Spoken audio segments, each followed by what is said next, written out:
تو یہ ہے کہ آپ نے مفتی اکمل صاحب نے ایک پروگرام میں کہا، اچھا میں نے ایک منٹ آپ ٹیسٹ فوراً بدلنے لگے ہیں جی تھوڑا سال لے لینے دو، یعنی کو سائنٹیفک کوسچن ختم ہو گئے، اب دوبارہ نہیں آئیں گے، نہیں اب نہیں چلاتے، ٹھیک ہے نا؟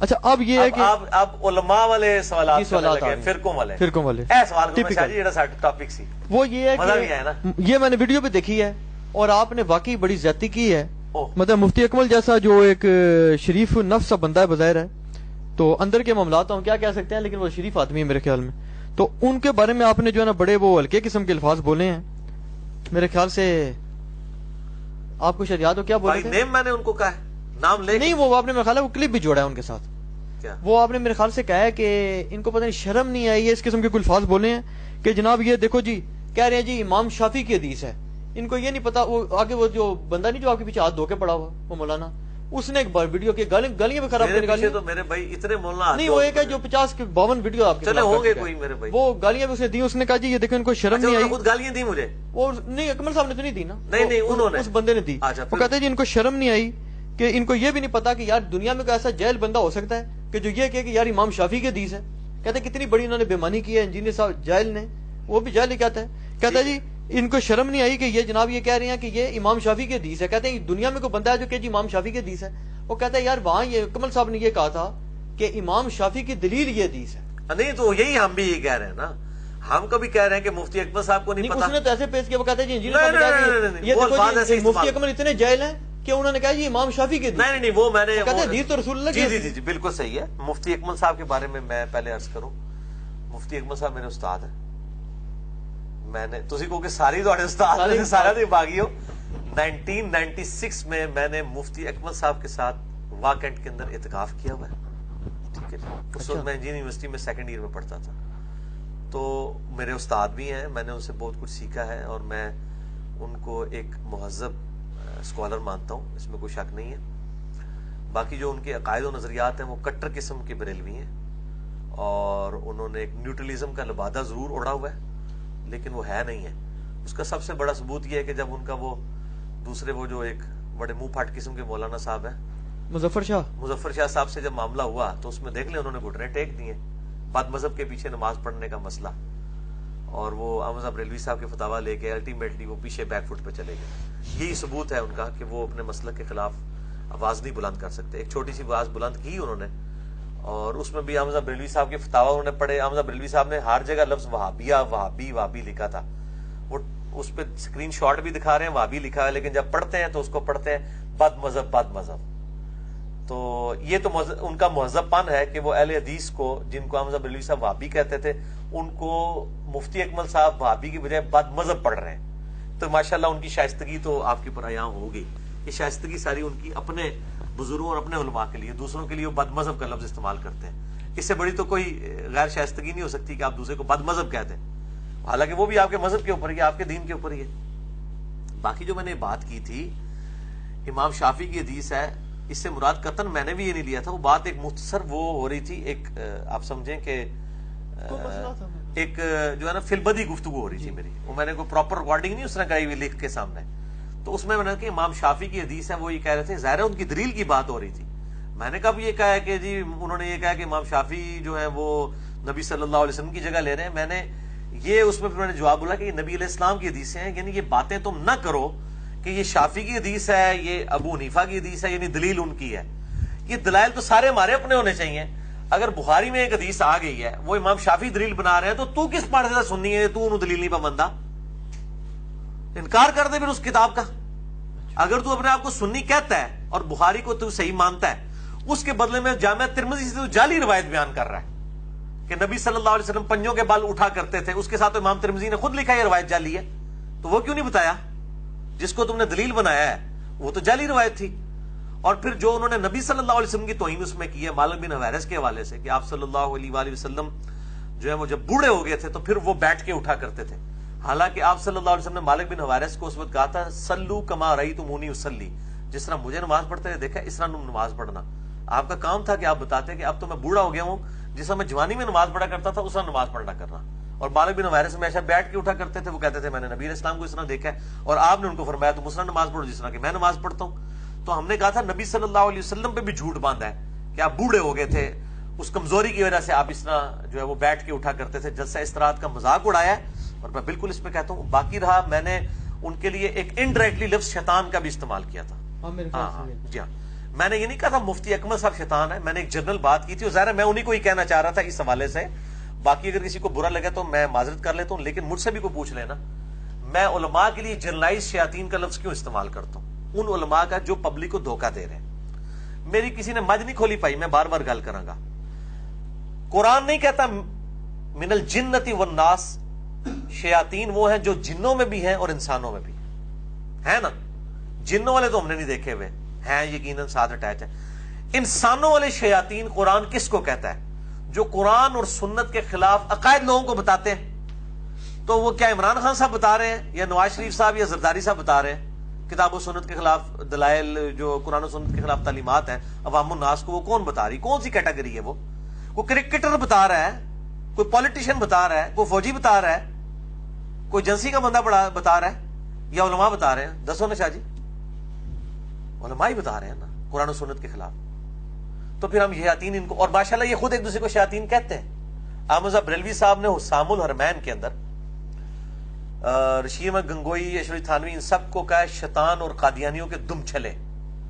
اور المحند المفند میں جب انہوں نے حسام الحرمین کا جواب دیا ہے خلیل احمد سہارنپوری نے, تو انہوں نے کہا کہ احمد صاحب بریلوی اور ان کی پوری جماعت ایک شیطانی لشکر ہے جو ہم پہ حملہ آور ہو گیا.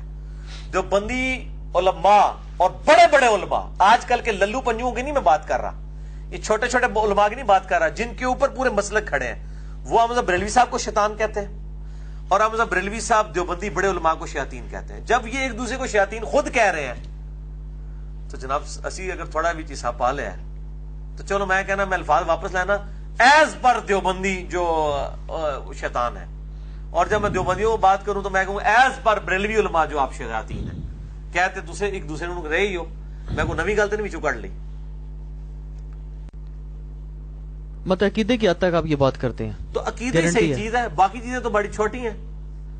جن نہیں, جب چھوٹی ہیں, جب چھوٹی ہیں تو پھر آپ اتنا جھگڑا کیوں ڈالتے ہیں؟ پھر وہ جھگڑا بڑے بڑے علماء سے کہ جناب یہ شیطان ہو گئے, فلاں ہو گئے, یہ ابن تیمیہ نے یہ کہا, جہاں نبی علیہ السلام کی گستاخی کی ہوئی ہے وہ چھوٹی چیز نہیں رہتی. شاہ جی, ہم جب بھی اس طرح کے ٹائٹل کسی کو دیتے ہیں وہ نبی علیہ السلام کی گستاخی کے اوپر دیتے ہیں. مفتی اکمل صاحب نے کہا تھا کہ حضور بوڑھے ہو گئے تھے اور اس لیے وہ جو ہے بیٹھ کے اٹھتے تھے. تو نبی علیہ السلام کے بارے میں عقیدہ رکھنا کہ آپ کبھی قابل اتباع نہیں رہے ہیں, آپ پہ ایسا وقت بھی آیا ہے زندگی کے اندر کہ آپ اتباع کے قابل نہیں. اس میں تو کون سی ایسی گستاخی ہے؟ نہیں, گستاخی ہے. کیا گستاخی؟ نبی علیہ السلام کی ایک سنت کو انہوں نے خود سے ہی آپ کے اوپر تھوپ دیا. صحیح بخاری مسلم کی حدیث ہے کہ جس نے میری طرف جھوٹ منسوب کیا اپنا مقام دوزخ میں دیکھ لے. تو نبی علیہ السلام پہ جھوٹ منسوب کرنے والا تو گستاخ رسول نہیں ہے. آپ نے کہاں فرمایا کہ میں بوڑھا ہو گیا ہوں تو اس لیے اٹھ کے بیٹھ نہیں سکتا؟ آپ تو تعلیم فرما رہے ہیں. صحیح بخاری مسلم حدیث ہے, ایک صحابی نے تیزی سے نماز پڑھی, آپ نے فرمایا دوبارہ نماز پڑھ. 6251 نمبر حدیث ہے صحیح بخاری میں, جس میں جلسہ استراحت کا آپ نے حکم دیا کہ نماز کے لیے وضو کر, پھر تکبیر کہہ کے جو ہے قرات کر, پھر رکوع میں جا, پھر سیدھا کھڑا ہو جا, پھر سجدہ کر, سیدھا بیٹھ جا, اس کے بعد دوسرا سجدہ کر, پھر بیٹھ جا, اور پھر دوسری رکعت کے لیے کھڑا ہو. آپ نے یہ کہا جی جوش بیان میں کہ عرب علماء نے یہ بدعت شروع کیا کہ رکوع کے بعد ہاتھ باندھ لیتے ہیں, جبکہ ایک عالم نے بتایا کہ جی یہ تو امام احمد بن حنبل جو ہیں ان کے زمانے میں ان سے پوچھا گیا کہ انہوں نے کہا یار یہ بھی جائز ہے. وہ عالم نے عرب علماء میں سے عالم نے بتایا نہیں بتایا, میرا جو کلپ ہے نا یہ اس کے اندر میں نے ہی بتایا ہوا ہے کہ احمد بن حنبل سے پوچھا گیا کہ رکوع کے بعد ہاتھ باندھنے یا چھوڑنے کے بارے میں, تو انہوں نے کہا کہ میں سمجھتا ہوں کہ اس میں کوئی حرج نہیں ہے. اور میں نے ساتھ یہ کہا تھا کہ احمد بن حنبل کا ذاتی فتویٰ ہے کہ انہوں نے کہا کہ میں اس میں کوئی حرج نہیں سمجھتا کہ اگر کوئی ہاتھ باندھ لیتا ہے یا چھوڑ لیتا ہے. ان کے زمانے سے ہو رہا ہے نا. وہ سرکار ایک منٹ, اس کو ایک چیز ہے نا, ایک چیز تو بہت ساری کام پہلے سے ہو رہے ہوتے ہیں, پھر اس کو ایک ہوا دینے والی بات ہوتی ہے نا. ہم یہ کہتے ہیں کہ اگر یہ ان کے زمانے سے ہو رہا ہے تو حنبلیوں کی جو فقہ کی کتابیں تو دنیا میں موجود ہے نا, انہوں نے کہیں مسئلہ لکھا ہوا ہے یا حنبلی اس کو فالو کرتے ہیں کہ رکوع کے بعد ہاتھ باندھتے ہیں؟ میں نے اس میں چیلنج دیا ہے کہ حنفی, شافعی, مالکی, حنبلی, جعفری, سب کے سب اہل سنت, اہل تشیع, کوئی بھی رکوع کے بعد ہاتھ پریکٹیکلی نہیں باندھتا. ان تو جس بات کی نا کہ کوئی حرج نہیں ہے اس کے اندر, کوئی اگر رکوع کے بعد لمبا رکوع کرنا چاہتا ہے, تھک جاتا ہے, ہاتھ باندھ لیتا ہے, تو یہ میں نے کہا ان کا ذاتی فتویٰ ہے نا, کوئی قرآن و حدیث تو نہیں ہے.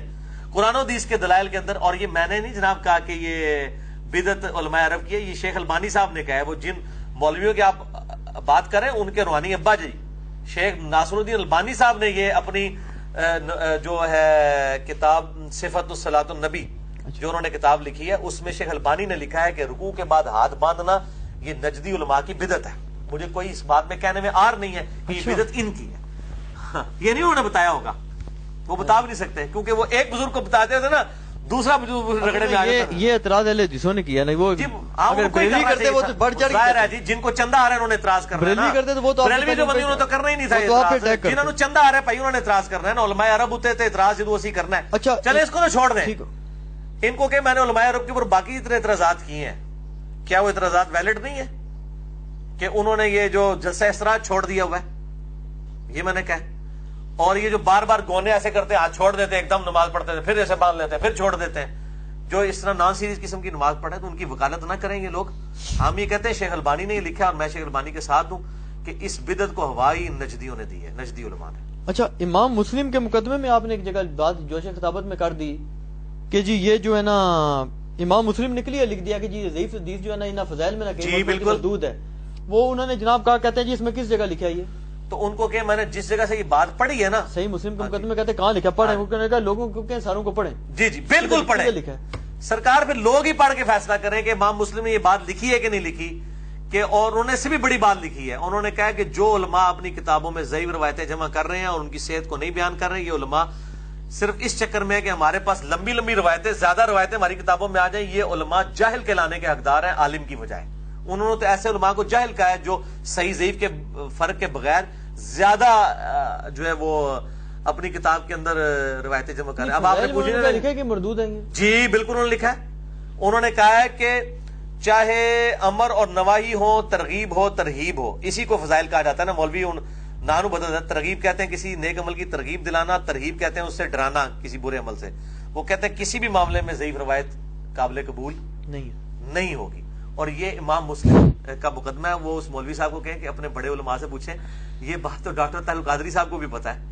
اور ڈاکٹر طاہر القادری صاحب باقاعدہ جب ضعیف احادیث کے فضائل پہ لیکچر ریکارڈ کرواتے ہیں نا, جب بھی وہ بات کرتے ہیں تو وہ کہتے ہیں کہ امام مسلم کا یہ موقف ہے لیکن باقی علماء کا یہ موقف نہیں ہے. ان کو بھی اتنی یعنی سینس ہے کہ یہ امام مسلم کا یہ موقف نہیں ہے. ان کو پتا ہے ان کو کہ مسلم کا مقدمہ پڑھیں. شاید تسی آپ بھی مسلم کا مقدمہ پڑھ لو نا, بالکل اینڈ تے جا کے انہوں نے لکھا ہے گھوڑا دیا میدان. مسلم کا مقدمہ کو 1000 صفحے کا تو نہیں ہے, تقریباً 90 کے قریب اس میں روایتیں, وہ آپ پڑھ لیں, اس کے اندر چیز موجود ہے. ٹھیک. اچھا, بار شریعت میں آپ نے دعویٰ کیا کہ جی یہ جو مفتی تھے نا غالباً امجد علی اعظمی صاحب تھے, جی مفتی انہوں نے کلین چٹ دے دیا اہل حدیثوں کو کہ جی یہ گستاخی سے بڑا. انہوں نے کہا جی یہ بالکل جھوٹا دعویٰ ہے. کہیں پہ انہوں نے لکھا, انہوں نے کہا جی انہوں نے صرف یہ کہا ہے کہ یہ جو موجودہ ہے نا اپنا یہ اہل یہ اس سے بری ہیں, یعنی یہ جو پچھلے کی جو ہے وہ اس قسم کا الفاظ کیا. انہوں نے کہا جی یہ انہوں نے جھوٹ لکھا. انہوں نے کیا کہا میں آپ کو بتا دیتا ہوں, اس کا لبے لبابی. انہوں نے کہا کہ جہاں تک گستاخانہ عبارتوں کا سوال ہے تو یہ سب دیوبند علماء سے ہیں, اہل حدیث سے نہیں ہے. یہ انہوں نے لکھا ہے. اس کے بعد انہوں نے آگے جملہ لکھا ہے کہ چونکہ یہ ان کفروں میں, وہ جو کفر وہ جس کو وہ ڈیفائن کرتے ہیں, اہل حدیث بھی چونکہ دیوبند کے ساتھ شریک ہیں, لہٰذا یہ بھی اسی حکم کے اندر داخل ہے. یہ انہوں نے ضرور لکھا ہے, لیکن انہوں نے گستاخانہ عبارتوں کے اوپر کلین چٹ دی ہوئی ہے, بالکل دی ہے. اگر یہ کہتے ہیں کہ جی کلین چٹ نہیں دی ہے تو ہم ان سے سوال کرتے ہیں کہ آپ کے روحانی ابا جان امام احمد بریلوی المتوفا 1340 ہجری, انہوں نے حسام الرحمن لکھی ہے, اس میں بتائیں کہ اہل حدیث کی کس اہل حدیث عالم کی عبارت کو انہوں نے گستاخانہ ڈکلیئر کیا ہے. یہ سارا مسئلہ تو انہوں نے کھڑا کیا نا گستاخانہ عبارتوں کا. مفتی امجد علی صاحب تو خلیفہ ہیں احمد بریلوی صاحب کے. پہلے 3 حصے جو ہیں وہ احمد بریلوی صاحب نے خود پڑھے ہوئے ہیں بار شریعت کے, جس میں عقائد کا بیان بھی ہے.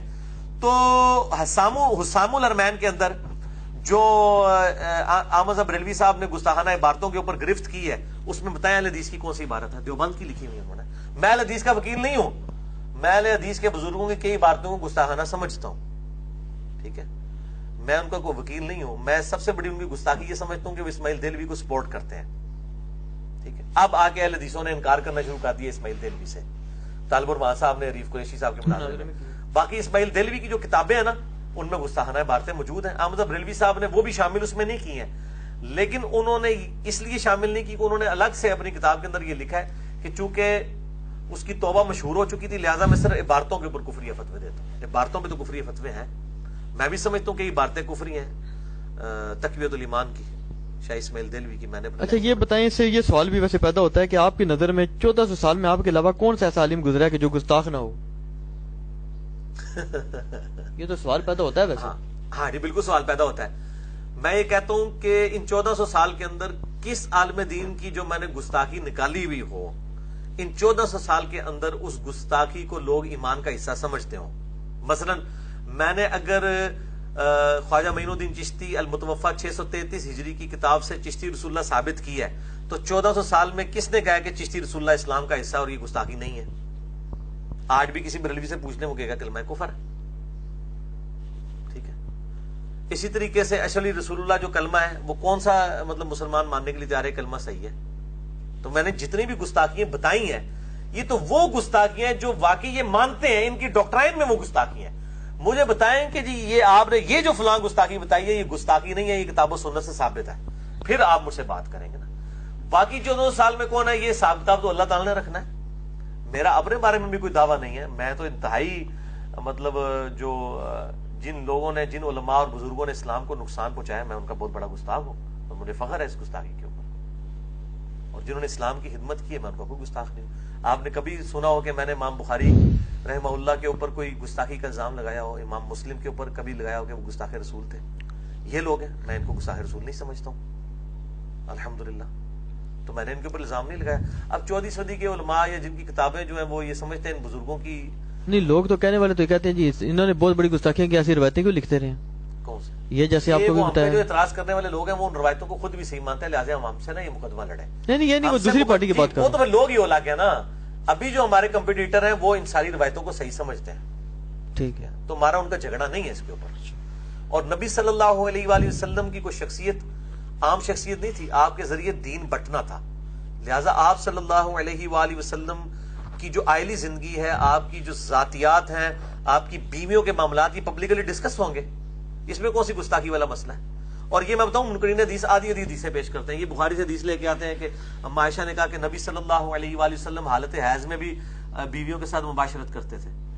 یہ اکثر میں نے دیکھا ہے فیس بک کے اوپر انہوں نے اور اپنی کتابوں میں لکھا ہوتا ہے. یہ آدھی حدیث ہے, بخاری مسلم میں حدیث پوری ڈیٹیل موجود ہے. میں نے مسئلہ نمبر 155 سیکس کے اوپر جو ریکارڈ کروایا اس میں نے بتائی ہے کہ آپ صلی اللہ علیہ وآلہ وسلم حالت حیض میں جب کسی بیوی سے تعلق قائم کرنا چاہتے تو اس کو کہتے کہ وہ ناف سے لے کے گھٹنے تک کسی کپڑے سے اپنے آپ کو باندھ لے, باقی جسم کے ساتھ مباشرت کرتے تھے. اس مباشرت سے مراد انٹر کورس نہیں ہوتا تھا, اس سے مراد باقی جسم کے ساتھ جو ہے وہ تعلق قائم کرنا ہوتا تھا. اس میں الفاظ ہے کہ آپ صلی اللہ علیہ وسلم حکم دیتے تھے کہ نہیں, یہ حدیث آپ سڑک پہ بیان کریں, لوگ آپ کو جوتے ماریں. نہیں کوئی جوتے کیوں ماریں گے یار, لوگ آپ کو جوتے ماریں گے. اور سرکار نہیں ماریں گے جوتے, کیوں ماریں گے جوتے؟ یہ حدیث جو ہے کانٹیکسٹ کے ساتھ بیان ہوگی اور ہم بتائیں گے. دیکھیں دین کے اندر کتنی آسانی ہے کہ ہندوؤں نے تو یہ موقف دیا کہ عورت حیض کی حالت میں ایسی پلید ہے کہ آپ اس کے ساتھ سو نہیں سکتے, کھا پی نہیں سکتے, اس کے ہاتھ کا پکا ہوا کھا نہیں سکتے, وہ بچے کو دودھ نہیں پلا سکتی. اور اسلام دیکھو کیا کرتا ہے. بخاری مسلم حدیث ہے, آپ صلی اللہ علیہ وسلم جو ہے وہ اعتکاف بیٹھے تھے, آپ نے سیدہ عائشہ سے کہا کہ مجھے جو ہے نا وہ کھڑکی سے کہا کہ مجھے میرا بستر پکڑا دو. انہوں نے کہا یا رسول اللہ میں حیض سے ہوں. آپ فرمایا حیض تیرے ہاتھوں میں تو نہیں گھس گیا. بخاری مسلم میں حدیث ہے, حضرت ابو ہریرہ کہتے ہیں میں جو وہ ایک دفعہ حالت جنابت میں تھا, مجھ پہ غسل فرض تھا, تو اللہ کے نبی مجھے راستے میں ملے تو ہم ساتھ ساتھ چل پڑے, گپ شپ شروع ہوئی. اسی دوران میں پیچھے کھسکا گیا, غسل کر کے واپس آ گیا. میں ابو ہریرہ کہاں غائب ہو گیا؟ تو ان کا یا رسول اللہ میں ناپاک تھا. آپ نے مومن کبھی ناپاک نہیں ہوتا. یعنی یہ حکمی نجاست ہے, کوئی حقیقی نجاست تو نہیں ہے. حیض بھی حکمی نجاست ہے, کوئی حقیقی نجاست اس اعتبار سے نہیں. ایک اور چیز یہ ہے کہ آپ نے یہ جو میلاد والا لیکچر دیا نا, یہ تو مولانا صاحب ہاتھ دھو کے پڑے نا آپ کے پیچھے, مجھے لگتا ہے یہ آپ کے پاس بھی نہ پہنچے مناظرے کے لیے, لگ رہا ہے مجھے.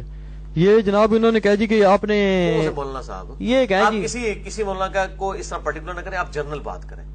میں نہیں چاہتا ہوں کہ میں کسی مولانا کو پرٹیکولر کر کے جس کو گلی محلے کے بچے بھی نہیں جانتے ہیں تو میں اس کو مشہور کروں. آپ جنرل بات کریں. انہوں نے کہا جی کہ انہوں نے نہیں, آپ کے نہیں, کسی نے کہا, میں نے کسی کو مشہور. آپ نے یہ بات کی ہے کہ گھر کو یہ بریلوی جو ہے نا, چلو ہمیں کوئی اعتراض نہیں, لیکن یہ بڑی زیادتی اس قسم کی آپ نے بات کی ہے کہ جی یہ لوگ کہتے ہیں جی جو گھر کو نہ سجائے گستاخی کرتا ہے.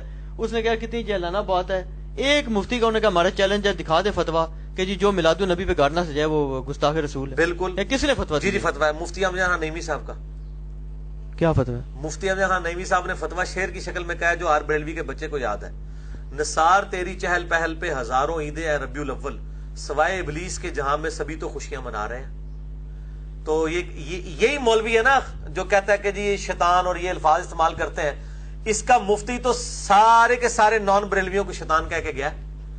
اور میں اس طرح کے مولویوں کو کہوں گا کہ اللہ دے بندیو دائیں کو ٹھڈ نہیں چھپے ہوندے, میں تہاڈی ڈائی رہا ہاں, میرے تو زیادہ کوئی بریلویت نہیں جانتا, ٹھیک ہے نا, میں 31 سال بریلوی رہا. تہاڈے مرے ہوئے بزرگ زندہ بزرگ جن نے دلائل پیش کرن گے نا, اے منو اس ٹائم پتا سا جدوں میری داڑھی بچ نہیں سی نکلی ہوئی, اے میں ہن کیمرے منہ کر کے جواب دیتا جے تانوں بھی, اور جس طرح دے گلاں پہ کردے نے. یہ جو مفتی امجد نعیمی نے شعر لکھا ہے, نثار تیری چہل پہل پہ ہزاروں عیدیں ربیع الاول, سوائے ابلیس کے جہاں میں سبھی تو خوشیاں منا رہے ہیں. اس کی تشریح انہی کے الیاس قادری صاحب نے, جو مفتی صاحب کے آپ سمجھ لیں انڈائریکٹلی خلیفہ مجاز ہیں, انہوں نے کر دی ہے کہ جی بعض دل کے مریض ہیں ایسے کہ وہ کہیں پہ چراغاں ہوا ہو ربیع الاول کا تو وہ چڑ جاتے ہیں, کہیں نعت ہو رہی ہو تو چڑ جاتے ہیں. ان کو میں نے شاہ جی پھکی بھی دی ہے, ان کو میں ہی پھکی دے سکتا ہوں. یہ کہتے ہیں جی دیکھیں جی 2 گھر ہیں, ربیع الاول کا مہینہ ہے, ایک گھر میں چراغاں ہو رہا ہے دوسرے میں نہیں ہو رہا, بتائیں کون عاشق رسول ہے؟ ہم کہتے ہیں بالکل آپ کی ڈاکٹرائن میں جس نے چراغاں کیا وہ عاشق رسول ہے, جھنڈیاں لگائی, دوسرا واقعی نہیں عاشق رسول, اس کو تو محبت ہی نہیں حضور کی کوئی. اب ہم آپ سے پوچھتے ہیں کہ مولانا صاحب 10 محرم کا دن ہے, ایک گھر میں ماتم ہو رہا ہے اور لوگ سینہ کو بھی کر رہے ہیں, حسین کی غم ان کو ہے, یا دوسرے گھر میں تو ٹی وی چل رہا ہے, نہ کوئی ماتم ہو رہا ہے نہ کوئی چھری چل رہی ہے, بتاؤ کس کو غم ہے حسین کا؟ کہیں گے نہیں یہ تو کوئی دلیل نہیں تھے, تسی جڑی چھڑولا مار دو دلیلاں نے, تو میں ہی جواب دے سکنا, چھڑولا جواب وڈی چھڑول تو. اگر ربیع الاول دی خوشی نہ منا کے گستاخ رسول نہیں ہے, گستاخ رسول ہے, تو تسی لوگ محرم دے اندر ماتم نہ کر کے گستاخ رسول ہو, تو اہل بیت دا کوئی غم نہیں ہے. تو کہیں گے نہیں ہمیں غم ہے لیکن یہ کوئی طریقہ تو نہیں ہے, تو ہم بھی آپ کو کہہ سکتے ہیں کوئی طریقہ تو نہیں ہے. باقی جو ہمیں یہ میں نے مارتے ہیں نا کہ جی وہ ابن تیمیہ, لیکن ابن تیمیہ کو میرا ابا نہیں گا, اللہ دے بندے ہو, ابن تیمیہ جنہاں دا ابا ہے انہوں نے مینے مارو جا کے. میں ابن تیمیہ دے عقائد کو صحیح نہیں سمجھتا. اس نے لکھا ہے اقتداء صراط مستقیم کے اندر کہ میلاد منانا اگرچہ جو ہے وہ بدعت ہے, لیکن اس نے نیت میں ثواب ملے گا. اور آپ کے مولانا ساق صاحب بھی اس کو بڑا مزہ لے کے کوٹ کیا کرتے تھے کہ دیکھیں ابن تیمیہ کتنے پازیٹیو تھے بدعت کے مسئلے میں, اتحاد امت کے چکر میں لوگوں کو ملاتے تھے. ان کو پتہ نہیں کتنا خطرناک کھیل کھیل رہے ہیں. یہ تو ابن تیمیہ کی بزرگی کو انہوں نے بیٹھ دیتا ہے پھاڑ کے کہ ابن تیمیہ سارے مسئلے مند سی پائی, اسی ابن تیمیہ دے کسی مسئلے نو اس طرح دے مندے, یہ جعلی مسئلے نے اسی کوئی ابن تیمیہ دے ذمہ دار نہیں ہے. پھر میں بار بار کہوں گا کہ شیخ الاسلام کا لقب جن لوگوں نے دیا ہے وہ جانے, ان کا ابن تیمیہ جانے, ہمارا کوئی لینا دینا نہیں. ایک 8ویں صدی کے مولوی کے ساتھ جو 728 ہجری میں فوت ہوا ہے, ہمارے ساتھ پہلے 300 سال کے مسلمانوں کی بات کریں, جو بعد میں آیا اس کا اسٹیٹس جو آج تو 700-800 سال بعد اسی بھی ابن تیمیہ بن چکے ہوں گے, پرانے ہو چکا ہوں گے.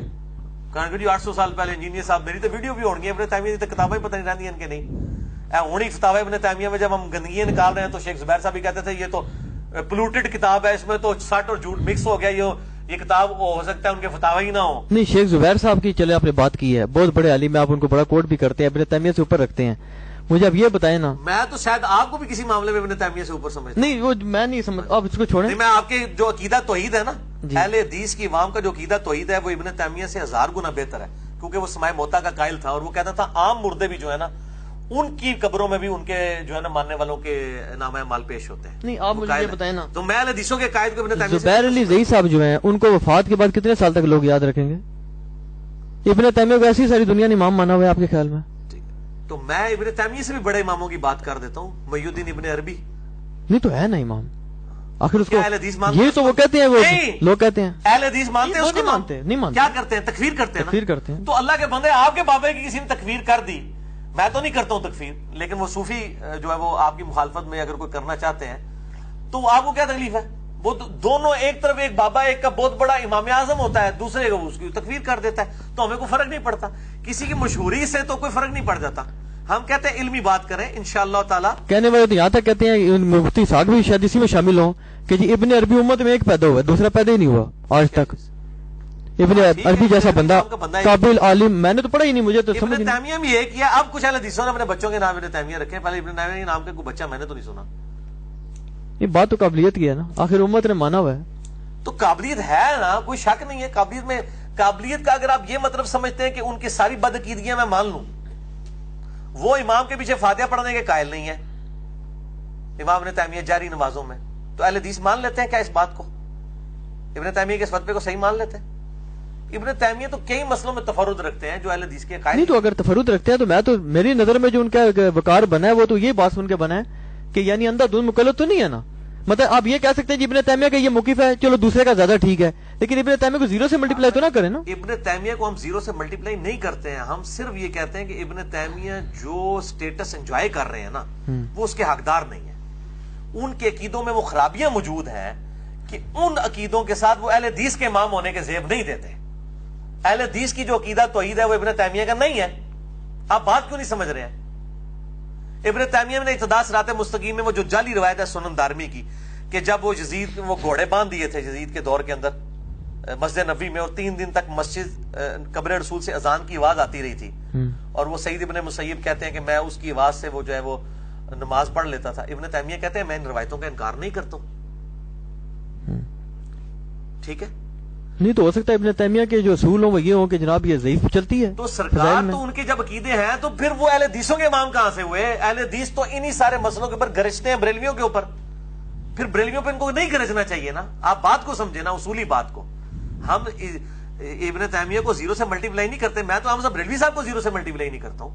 میں تو کسی کو بھی زیرو سے ملٹیپلائی نہیں کرتا ہوں. ہر بندے کی کوئی نہ کوئی کوالٹیز موجود تھی، وہ ہوں گی، بالکل ہوں گی. ہم کب زیرو سے؟ ہم یہ کہتے ہیں جو آپ نے ان کو جس ٹکٹ پہ مزے کروا رہے ہیں نا وہ اس ٹکٹ کے حقدار نہیں تھے. ٹھیک ہے نا. اگلا سوال